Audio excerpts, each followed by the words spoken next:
Yore mag wuoth kidek rochore wuok tich juma manyien to kweg nyamburko kod riwruok magi lando chako ng'anyo margi tarik 18 dweni. Bende nengo wuoth biro medore gi kwan 50% e sako duto ma pacho ka mag matatu. Chik mogol kod tend riwruok mag weg nyamburko e seche mag seyo kendo nyiso ng'ur margi e wi medruok mar nengo modhi manoland kod duol marango nengo modhi e pacho ka EPRA Otieno Manyoro. Oganda jo Kenya kidek medo neno matek e chak juma manyien chieng' wuok tich to kweg nyamburko e sectors mopogore opogore lando chako bago ng'anyo kotenore kod medruok mar nengo mauta e pacho ka. Odiochieng' manyoro duol mochung' ne gayo nengo modhi e pacho ka EPRA nolando medruok mar nengo mauta. Gino moko rwak makare gi weg nyamburko e sectors mopogore opogore matiyo pile ka pile kaachiel kod ji mamoko e sekta mar wuoth. E twak margi kod jofwambo, riwruok mar weg nyamburko mating'o jowuoth, riwruok mar bodaboda, riwruok mar jogo macholo jotim limbe pacho ka e kind mamoko lando biro ng'anyo mar sundo piny owacho duok piny nengo mauta. Jakom mar riwruok mag weg nyamburko mating'o jowuoth Albert Karakacha oyango chakruok ma ng'anyo wuok tich kosewo piny owacho kuom rem sumo paro kendo buono winjruok ma gisebedogo e kinde mokadho.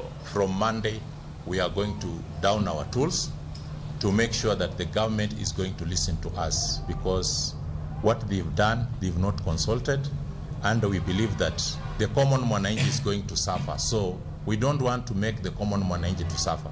Bende giyango medo nengo mar wuoth gi kwan 50% e nengo duto mag wuoth e sagos duto e pacho ka kaka yo mar keto yot e wechegi mag ng'iewo modhi kod yuto tok tich. Effective immediately, we are increasing our fares by 50%.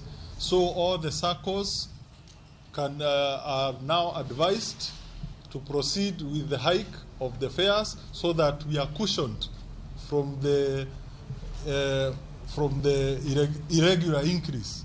Bende riwruok ma weg nyamburko mosebedo kating'o welo matimo limbe pacho ka oyango ng'anyo ka giriwore kod jowetegi mar sundo piny owacho duok piny nengo mauta e pacho ka kokadho kuom jatatije margi e riwruok mar Afrika ma Ugwe Kennedy Kaunda. Lando riwo lwedo ng'anyo machakore wuok tich juma manyien. Our tourists are going to be affected as we are going to stage this demonstration.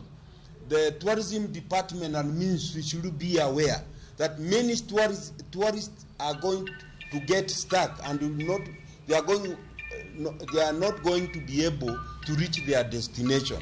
Riwruok mar bodaboda bende okowe oko kagiyango siro ng'anyo ka Calvin Sukumu en jakom mar riwruok mag joriemb bodaboda mar Little Boda. All transport network companies, wherever they are, be aware that we are going to increase our prices by 50% because we don't have the mechanism.